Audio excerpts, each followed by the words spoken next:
The day I discovered my HOA president standing in my driveway at 6 in the morning, arms crossed and face crimson with rage, I knew my peaceful Tuesday was about to go straight to hell.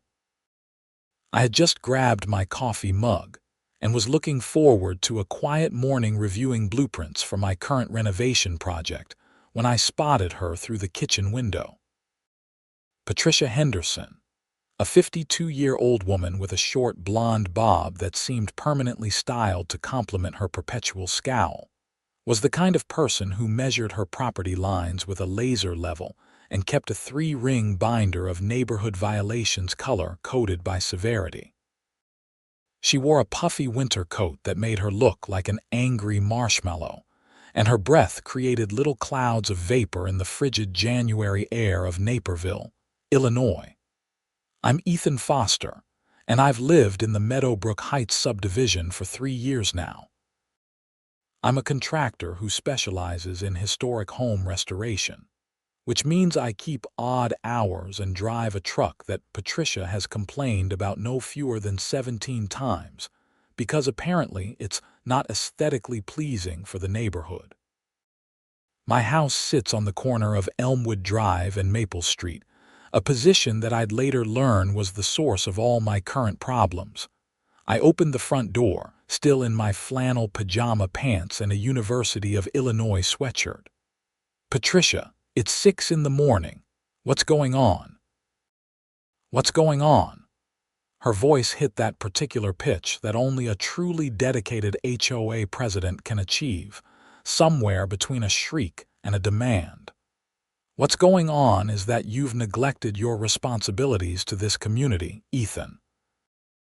The roads are absolutely treacherous, and I nearly slid into a mailbox on my way to get milk this morning." I took a sip of my coffee, trying to process what she was saying. We'd gotten about 4 inches of snow overnight, which was pretty standard for a Chicago suburb in January. "Okay, and you're telling me this because you need to salt the roads immediately. This is unacceptable." I blinked at her, genuinely confused. "Salt what roads?" "Maple Street and Elmwood Drive. The roads your property borders." She spoke slowly, as if explaining something to a child. "As a corner lot owner, you're responsible for maintaining the public streets adjacent to your property during winter weather events." "Patricia, those are public roads. The city is responsible for salting public roads." Her eyes narrowed.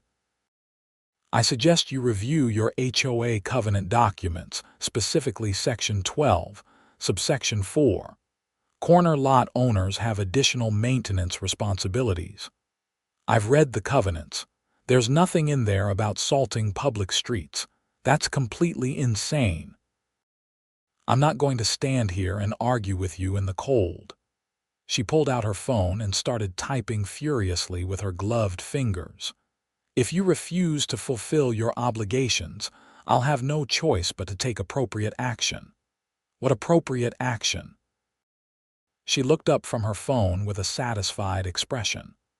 "I'm documenting this refusal in writing.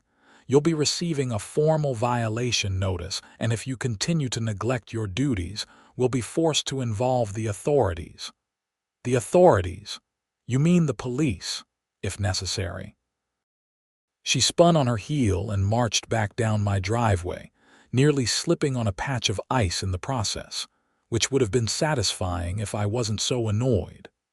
I went back inside and pulled up the HOA covenant documents on my computer. I'd reviewed them carefully before buying the house, and I was absolutely certain there was nothing about corner lot owners being responsible for public street maintenance. Sure enough, after reading through Section 12 again, I found language about maintaining sidewalks adjacent to your property, keeping lawns trimmed, and various other reasonable requirements. Nothing about public roads. My phone rang around 8 that morning. It was my buddy Jake, who lived 2 streets over in the same subdivision. "Dude, did Patricia come after you this morning?" he asked. "How did you know?" "She's been posting in the HOA Facebook group. says you're endangering the entire neighborhood by refusing to maintain the roads. The public roads that the city maintains. Yeah, I figured it was something crazy. She's been on a power trip lately. Last week she tried to fine the Robinsons because their Christmas lights were still up on January 6th. That was yesterday. Exactly. She said the covenant requires all holiday decorations to be removed by January 5th. I rubbed my temples. I really don't have time for this. I've got 3 job sites to visit today. Just ignore her. She'll move on to her next victim eventually. I wish I'd been able to take Jake's advice, but Patricia Henderson wasn't the type to simply move on. Around noon, while I was inspecting a water-damaged ceiling on a Victorian house in downtown Naperville, I got an email with the subject line, "Formal violation notice, immediate attention required." The email was 3 pages long, single-spaced, and cited at least 15 different sections of the HOA covenants, none of which actually supported her position. The main argument seemed to be that, as a corner lot owner, I had enhanced responsibilities for community safety and welfare, and that this somehow translated into being responsible for salting 2 public streets. She demanded that I salt the roads within 24 hours and included a stern warning about escalating fines if I didn't comply. I forwarded the email to my real estate attorney, Monica Richards, who I'd worked with on several property transactions over the years. She called me back within an hour, laughing.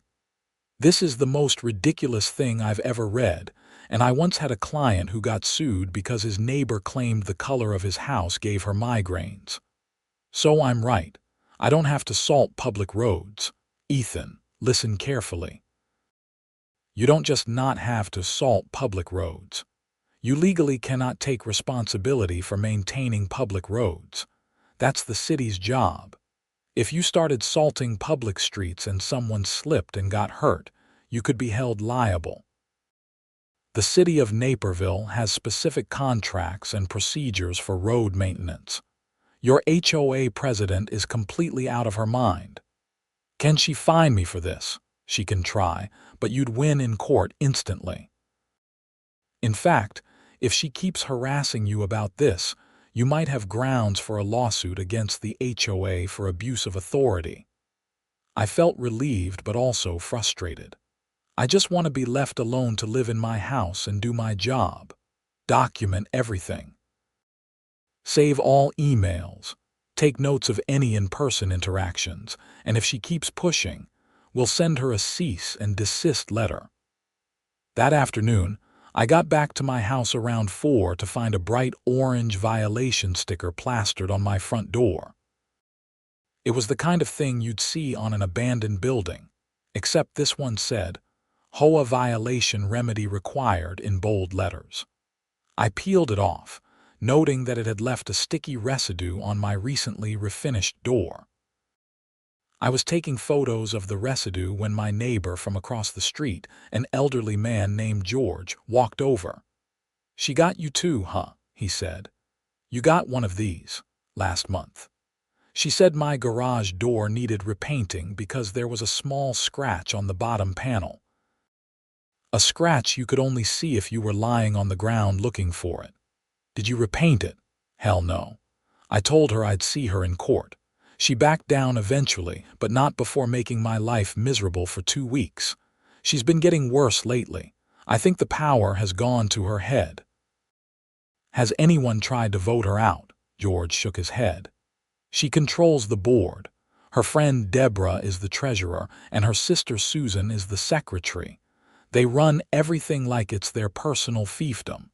Most people just try to stay under the radar."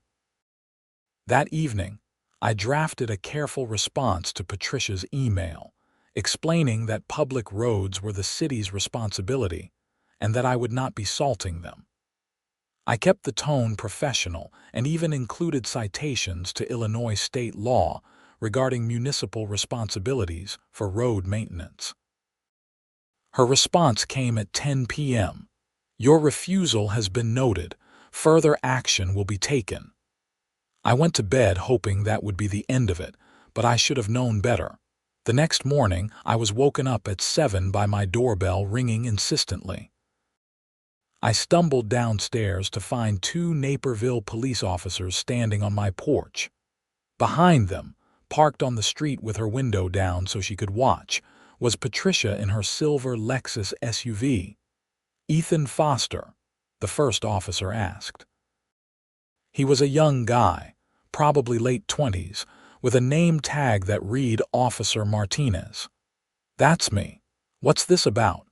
"We received a complaint about dangerous conditions on the public streets adjacent to your property. The complainant alleges you're responsible for maintaining these roads and have refused to do so, creating a public safety hazard."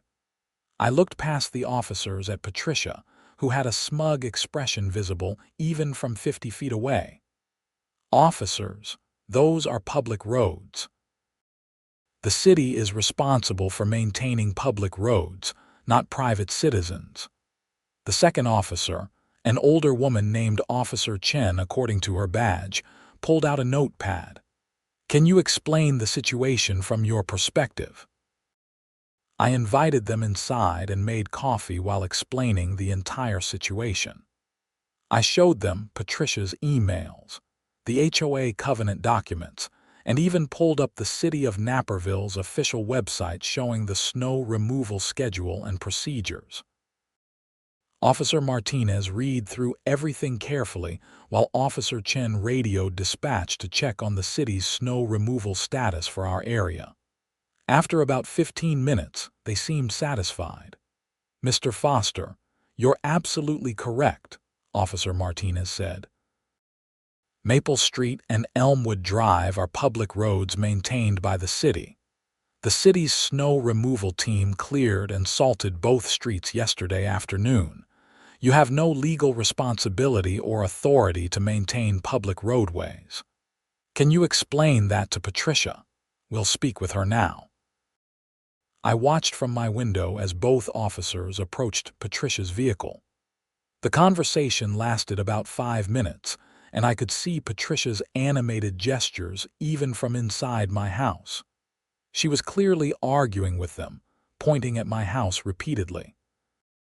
Officer Chen remained calm but firm, and eventually Patricia's gestures became less aggressive. Finally, she drove away, though not before shooting a venomous look toward my house. Officer Martinez came back to my door. "We've explained the situation to Miss Henderson. We also informed her that filing false police reports is a criminal offense, and that any further complaints of this nature could result in charges against her." "Thank you, officer. I really appreciate you taking the time to sort this out." "No problem. We get calls about HOA disputes more often than you'd think. Most of them are resolved pretty quickly once people understand the actual law." He handed me a business card. "If she continues to harass you about this, give us a call and ask for me directly. We can document a pattern of behavior if needed." I spent the rest of the day feeling relieved. The police had backed me up, Patricia had been warned, and surely that would be the end of it. I should have known that someone like Patricia Henderson doesn't back down easily, especially when she's been publicly contradicted. That weekend, I noticed something odd. I'd gone out Saturday morning to grab breakfast at a local diner, and when I returned, there were orange traffic cones placed all along Maple Street in front of my house. Each cone had a handwritten sign attached. "Dangerous conditions, owner refuses maintenance." I called Officer Martinez immediately. He arrived within 20 minutes, took photos of the cones, and helped me remove them. "Did you see who placed these?" "No, but I can guess. We can't prove it without evidence, but I'll file a report documenting this incident.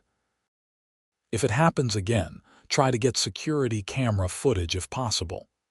That was good advice, and I ordered a doorbell camera that same day. It arrived on Monday, and I installed it Tuesday morning. Good timing, because Tuesday afternoon I captured exactly what I needed. I was at a job site in Aurora when I got a motion alert on my phone. The camera showed Patricia, along with two other women I recognized from HOA meetings, walking up and down the street in front of my house. They were taking photos and videos, and at one point, Patricia actually poured what looked like a bag of ice melt on the public street, then took more photos. I called Monica, my attorney. "Save that footage," she said immediately. "She's building a fake case. She's probably going to claim you did salt the roads but did it inadequately.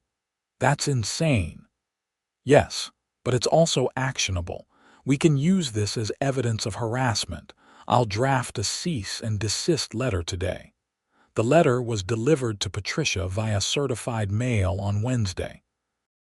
It was professionally worded but firm, explaining that her actions constituted harassment, that I had no legal responsibility for public roads, and that any further contact regarding this matter would result in legal action.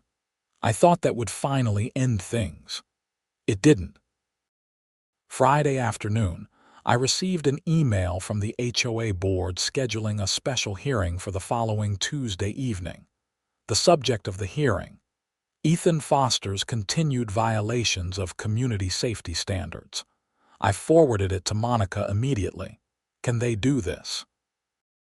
I asked over the phone. "They can hold a hearing, sure. You're not required to attend, though.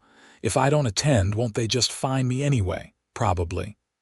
But if you do attend, you can put their arguments on record, which will help us if this goes to court. I'll come with you." The hearing was held in the community center, a small building at the entrance to our subdivision that the HOA used for meetings and events. When Monica and I arrived at 7 p.m. Tuesday evening, I was surprised to see at least 20 other residents there. George gave me a supportive nod from the back row. Patricia sat at a folding table at the front of the room, flanked by Deborah, a rail, thin woman with severe features, and Susan, who looked almost exactly like Patricia but with darker hair. The family resemblance was striking. "This hearing will come to order," Patricia announced with entirely too much gravitas for a meeting in a room that still had Valentine's Day decorations up from some previous event. "We're here to address Ethan Foster's continued refusal to maintain safe conditions on public streets adjacent to his property, despite repeated warnings and even police intervention." Monica stood up. "For the record, I'm Monica Richards, Mr. Foster's legal counsel. Before we proceed, I'd like to clarify that this hearing is based on a fundamentally flawed premise. Mr. Foster has no legal responsibility or authority to maintain public roads. This has been confirmed by the Naperville Police Department and is consistent with both Illinois state law and city ordinance." Patricia's face flushed. "The HOA covenants clearly state that corner lot owners have enhanced maintenance responsibilities." "Could you cite the specific language in the covenants that requires public road maintenance?" Monica asked calmly. Patricia flipped through a binder. Section 12, subsection 4, paragraph 2 states that corner lot owners must maintain all areas adjacent to their property to community standards. That section refers to sidewalks, landscaping, and other areas under the property owner's control. It does not and cannot extend to public roadways, which are under the jurisdiction of the city of Naperville. If the HOA covenants tried to assign responsibility for public roads to private citizens, that clause would be unenforceable as it conflicts with state and municipal law. "That's your interpretation," Deborah interjected. "It's not my interpretation, it's the law." Monica pulled out a folder. "I've brought copies of the relevant statutes, case law, and even a letter from the city attorney's office confirming that private citizens cannot assume responsibility for public road maintenance. Would you like to review them?" The three women huddled together, whispering urgently. Finally, Patricia looked up. Regardless of the technical legal issues, Mr. Foster has a moral obligation to ensure the safety of his neighbors. Moral obligations are not enforceable through HOA fines, Monica replied. And I should point out that my client has documented extensive harassment from the HOA board, including false police reports, defamatory signs placed on public property, and this hearing itself, which appears to be nothing more than an abuse of authority. A man in the third row stood up. I've got a question. Patricia, you live on a corner lot too, right? The corner of Oak and Birch. Patricia looked flustered. That's different. How is it different? The city maintains that area more frequently. So you're saying the city should maintain public roads? That's not what I... This hearing is about Ethan Foster, not about me. But if corner lot owners are responsible for public roads, shouldn't you be salting Oak and Birch? The man pressed. This is out of order, Patricia snapped. The hearing is closed. The board will deliberate and issue a decision within 5 business days. As people filed out, several neighbors came up to shake my hand and offer support. Apparently, Patricia had made enemies of quite a few people over the years, and they were enjoying seeing her called out. George patted me on the shoulder. That lawyer of yours is sharp. Thanks. I just hope this is finally over. Monica looked less optimistic. People like Patricia don't admit when they're wrong. They double down. Be prepared for her to escalate. She was right, of course. The following Monday, I received a letter from the HOA board via certified mail. It informed me that I was being fined $500 for continued violations of community safety standards, and that the fine would increase by $100 per day until I remedied the situation. Monica filed a lawsuit against the HOA that same day. The lawsuit was comprehensive.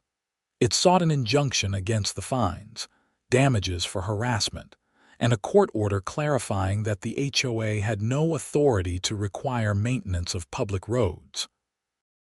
The filing made the local news, with a reporter from the Naperville Sun calling me for comment. I just want to live in peace, I told the reporter. I've done nothing wrong. The HOA president has been harassing me for weeks over something that isn't even my responsibility. The article ran on Wednesday, and by Thursday morning, I'd received at least 30 calls and emails from other people in Naperville sharing their own HOA horror stories. Apparently, I'd struck a nerve. Patricia responded by doubling down yet again. She sent an email to the entire HOA membership claiming I was trying to destroy the community, that I was a troublemaker who didn't respect the rules, and that if I succeeded in my lawsuit, it would mean chaos and anarchy for the neighborhood. Several neighbors forwarded me the email, along with their own responses defending me. The HOA Facebook group, which had previously been a boring collection of lost pet posts and garage sale announcements, became a war zone.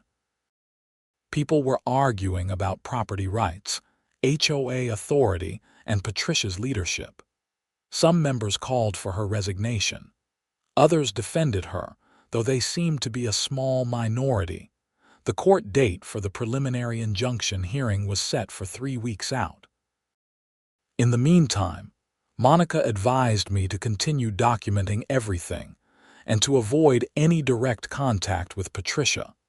That became difficult when Patricia started showing up at my job sites. I was working on a kitchen renovation in Wheaton, about 20 minutes from home, when my client mentioned that a woman had come by earlier asking questions about me. What kind of questions? I asked. Whether you were reliable, if you'd completed work on time, if there had been any problems. I told her you were great, but it was weird. She said she was from some kind of contractor review board. What did she look like? The description matched Patricia exactly. She hit 2 more of my clients that week, introducing herself as being from various official-sounding but completely fictitious organizations. One client called me immediately, suspicious of her questions. The other didn't mention it until later, and by then, Patricia had apparently tried to plant doubts about my work quality. This was a new level of harassment, and it was affecting my livelihood. I documented everything and sent it to Monica, who amended our lawsuit to include tortious interference with business relationships. "She's really shooting herself in the foot now," Monica said.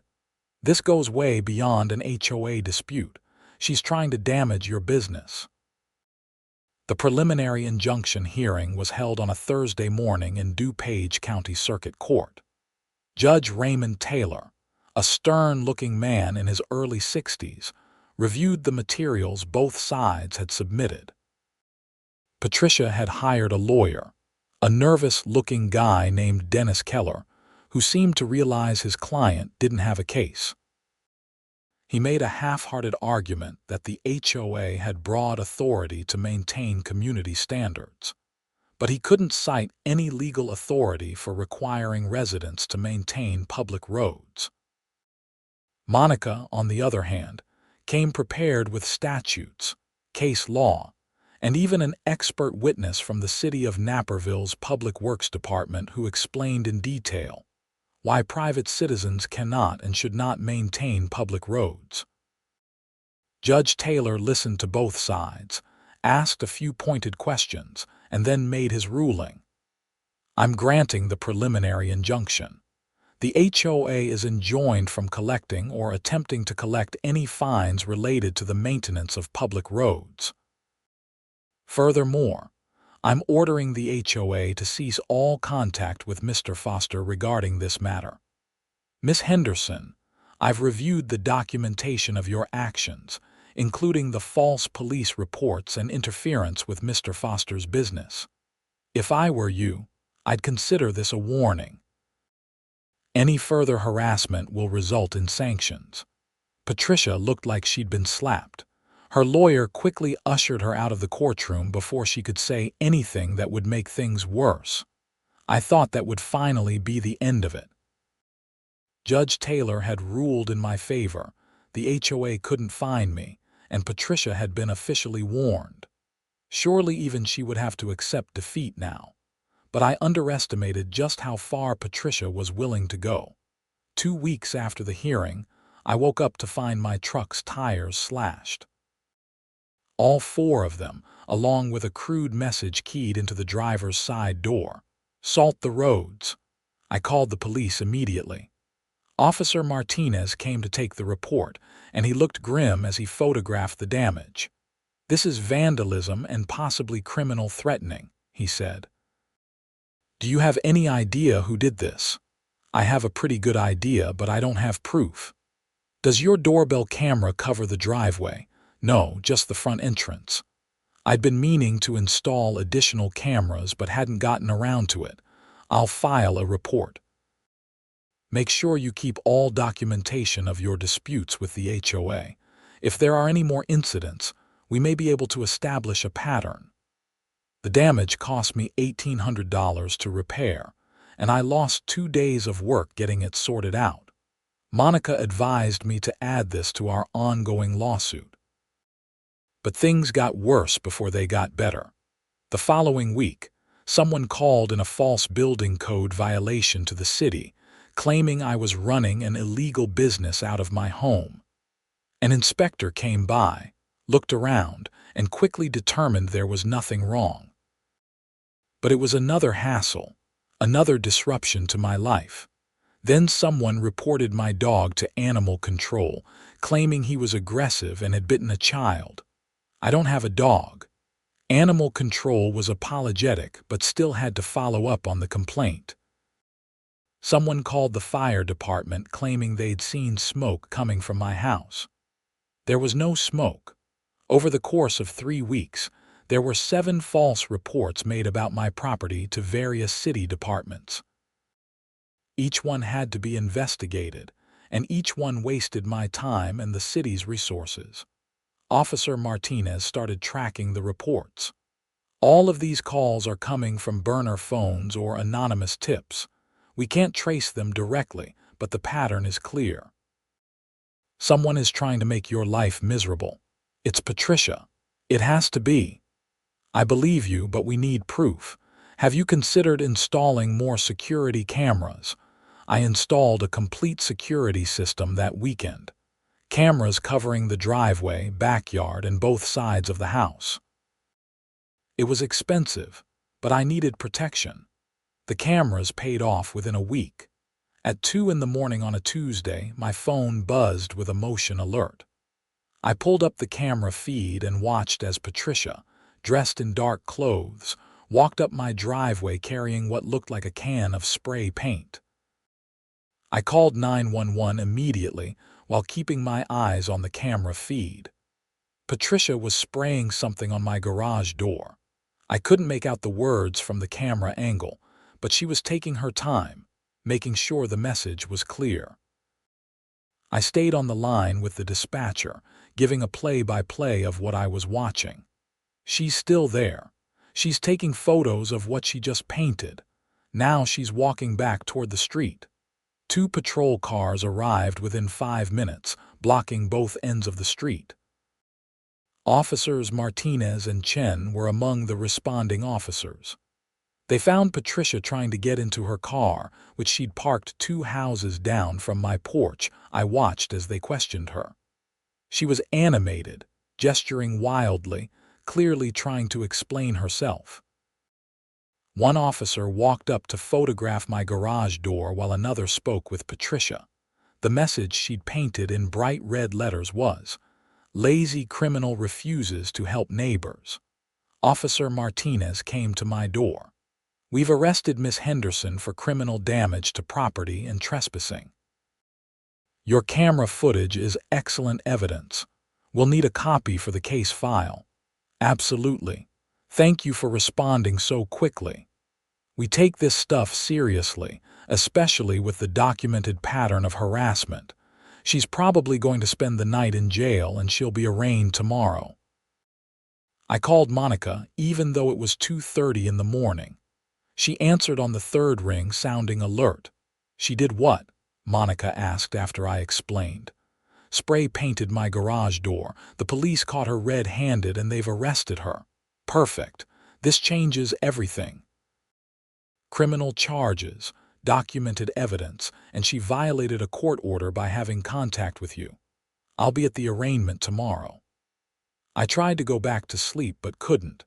Instead, I sat on my couch drinking coffee and watching the sun come up, feeling a mix of relief and exhaustion. This nightmare had been going on for almost 2 months, and maybe, finally, it was coming to an end. Patricia's arraignment was at 10 a.m. I went to the courthouse with Monica, curious to see what would happen. Patricia showed up with her lawyer, Dennis Keller, looking haggard and furious. She glared at me across the courtroom, which probably didn't help her case. The judge set bail at $5,000 and scheduled a preliminary hearing for 2 weeks out. He also issued a restraining order, prohibiting Patricia from coming within 500 feet of me or my property. As we left the courthouse, Monica looked satisfied. She's really done it now. Criminal charges, violation of the civil court's order, and now a restraining order. The HOA board is going to have to remove her as president. You think so? They'd be stupid not to. She's a liability now. Plus, our civil lawsuit is looking better and better. We can add the vandalism to our damages claim. Over the next few days, I learned through the neighborhood grapevine that an emergency HOA board meeting had been called. Several residents had demanded Patricia's resignation, and there was talk of recalling the entire board. George came by to fill me in. It was chaos. About 40 people showed up and everyone was yelling. Patricia tried to defend herself, saying she was only trying to protect the community, but nobody was buying it. They voted to remove her as president by a vote of 38-2. The only people who supported her were Deborah and Susan, and they resigned from the board in protest. So who's running the HOA now? They elected a new board on the spot. Tom Richardson is the new president. He's a retired accountant, very level-headed. First thing he did was apologize to you publicly and promise that the HOA would cooperate fully with resolving the lawsuit. That was welcome news, but I still had to deal with the criminal case against Patricia. The preliminary hearing revealed that she'd been making the false reports to city departments, using burner phones she'd purchased specifically for that purpose. The police had traced the purchases back to her through credit card records. The prosecutor added additional charges: filing false police reports, harassment, and stalking. With the mountain of evidence against her, Patricia's lawyer tried to negotiate a plea deal. The plea hearing was held 6 weeks after her arrest. Patricia stood before Judge Taylor again, this time in criminal court, and pleaded guilty to criminal damage to property, harassment, and filing false police reports. The stalking charge was dropped as part of the deal.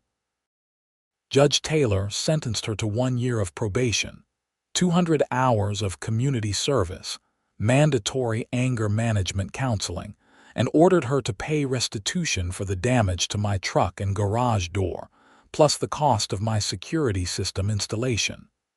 Miss Henderson, the judge said sternly, you held a position of trust in your community, and you abused that position to harass a neighbor over a completely fabricated issue. You wasted police resources, damaged property, and made false reports. If you violate the terms of your probation in any way, you'll be serving jail time. Do you understand? Yes, Your Honor, Patricia said quietly, all the fight gone from her voice. The civil lawsuit settled a month later. The HOA agreed to pay me $50,000 in damages, formally acknowledged that I had no responsibility for maintaining public roads, and amended the HOA covenants to clarify that corner lot owners have the same responsibilities as all other residents. The settlement also included a clause prohibiting Patricia from ever serving on the HOA board again.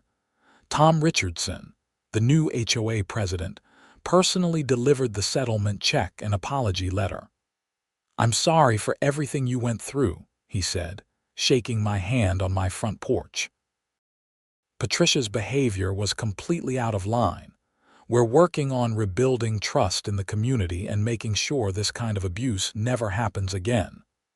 I appreciate that, Tom. I never wanted any of this. I just wanted to live in my house in peace. And you should be able to. We've also voted to reduce HOA dues by 20% and limit the board's enforcement authority. No more violation notices without board consensus, and residents will have a real appeals process. That sounded like progress. How's the neighborhood doing overall? Better, actually. Turns out a lot of people were living in fear of Patricia. Now that she's gone, people are more relaxed. We're actually functioning like a community instead of a dictatorship. Life slowly returned to normal over the following months. I continued my contracting work. The new HOA board was reasonable and professional, and Patricia kept her distance, as required by the restraining order. I ran into her once, about 6 months after everything settled. I was at the grocery store, loading supplies into my repaired truck when I saw her in the parking lot. She saw me too, and for a moment we just looked at each other. She looked tired and older than I remembered. She opened her mouth as if to say something, then seemed to think better of it and walked away. George told me later that Patricia and her husband had put their house up for sale. They're moving to Arizona. Fresh start, I guess. Good for them, I said, and I meant it. I didn't harbor any ill will toward Patricia, despite everything. She'd let power go to her head and had paid a heavy price for it. I hoped she'd learned something from the experience, The corner lot that Patricia had vacated was purchased by a young couple with 2 small children. They threw a block party to introduce themselves to the neighborhood, and almost everyone came. It was the kind of community gathering we should have been having all along, without the fear of HOA violations hanging over everyone's heads. I spent that summer working on my own house, finally getting around to projects I'd been putting off. I renovated the guest bathroom, built a deck in the backyard, and refinished the hardwood floors in the living room. The new HOA board approved every permit request without hassle, and several board members even stopped by to see the progress and offer compliments. Officer Martinez, who'd become something of a friend through the whole ordeal, came by one evening while I was grilling burgers on my new deck. "Place looks great," he said, accepting a beer. "You've put a lot of work into it. Thanks. It's nice to actually enjoy my home instead of constantly defending it. Cases like yours are why I got into police work," he said. "Not the dramatic stuff, but helping regular people deal with bullies and abuse of power. I'm glad it worked out." "Me too. And thanks for taking it seriously from the start. A lot of cops might have just written it off as a civil matter. My dad had a nightmare HOA experience years ago. Different situation, but it made me aware of how bad these things can get. When you called that first morning, I knew we needed to document everything carefully. As fall arrived and the leaves started turning, I found myself actually appreciating the neighborhood. Without Patricia's reign of terror, people were friendlier, more willing to help each other out. When an elderly widow 3 houses down needed help with storm damage, half the neighborhood showed up to assist. When someone's car broke down, neighbors offered rides. It was what community was supposed to be. The HOA itself became almost invisible, which was exactly what it should be. They maintained the common areas, organized the occasional neighborhood event, and stayed out of people's personal business. Tom Richardson ran meetings efficiently and kept them short. Attendance actually increased because people weren't afraid of being ambushed with violations anymore. I even joined the HOA board eventually, serving as a regular member to help ensure the reform stuck. We worked on updating the covenants to be more reasonable, establishing clear processes for violations and appeals, and limiting the board's authority in important ways. The community voted overwhelmingly to approve the changes. One evening in December, almost a year after the initial confrontation with Patricia, I was putting up Christmas lights when George walked over. "Looks good," he said, nodding at the lights. "You going to keep them up until January 6th just to prove a point?" I laughed. "Nah, I'll probably take them down on New Year's Day. I'm not that petty."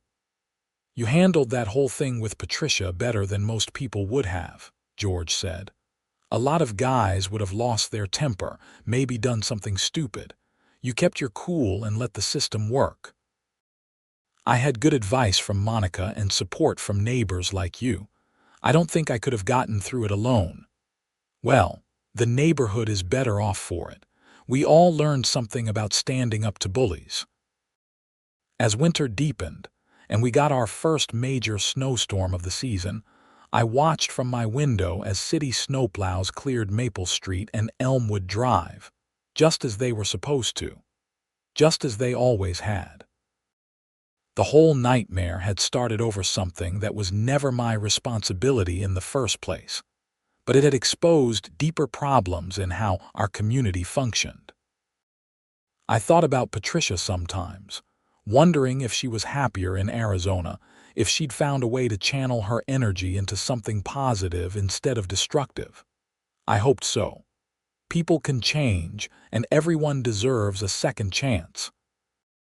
The lawsuit settlement money went toward starting a small scholarship fund for local students pursuing careers in the trades. I'd been thinking about ways to give back to the community, and this seemed fitting. Construction, plumbing, electrical work, all the hands-on jobs that kept society functioning but that people often overlooked. I named it the Meadowbrook Heights Opportunity Fund, and the new HOA board voted to contribute annually from the HOA budget.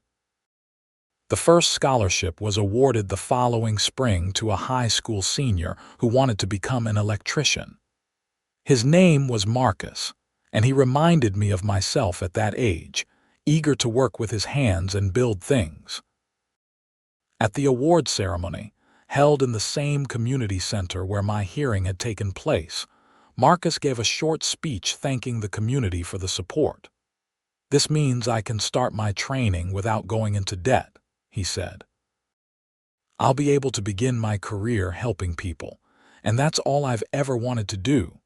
Watching him speak, I felt like something good had finally come from all the chaos. Patricia's harassment had been awful, but it had led to positive changes that would benefit people for years to come. The scholarship would help young people. The HOA reforms would protect future residents from similar abuse. The community had learned to stand together against bullying. That night, sitting on my deck and looking up at the stars, I felt genuinely at peace for the first time in over a year. My house was mine, truly mine, without the weight of false accusations and harassment hanging over it. The neighborhood was healthier. The system, despite its flaws, had ultimately worked. I thought about that first morning when Patricia had shown up in my driveway, demanding I salt public roads. It seemed almost absurd now, the kind of thing you'd see in a comedy sketch. But it had been real, and it had nearly derailed my life. The escalation from a ridiculous demand to vandalism, false reports, and criminal charges had been swift and shocking. The experience taught me important lessons about documentation, standing up for yourself, and the importance of knowing your rights. It taught me about the value of good neighbors and the dangers of unchecked authority. It taught me that sometimes you have to fight, even when you'd rather just be left alone. My phone buzzed with a text from Jake. "Beer tomorrow night, want to hear about my latest project?" "Sure," I texted back. "Come by around 7. Life had returned to normal, but it was a better normal than before. I appreciated my home more, valued my neighbors differently, and understood the importance of community in a deeper way. The corner lot that had supposedly come with special responsibilities turned out to be just a regular piece of property on regular public streets, maintained by the regular city services we all paid taxes for. The following summer, the city of Naperville repaved Maple Street and Elmwood Drive. The construction was noisy and disruptive for a few weeks, but I didn't mind. Every time I saw the city trucks and workers doing their jobs, I felt vindicated. This was always their responsibility. This was always how it was supposed to work.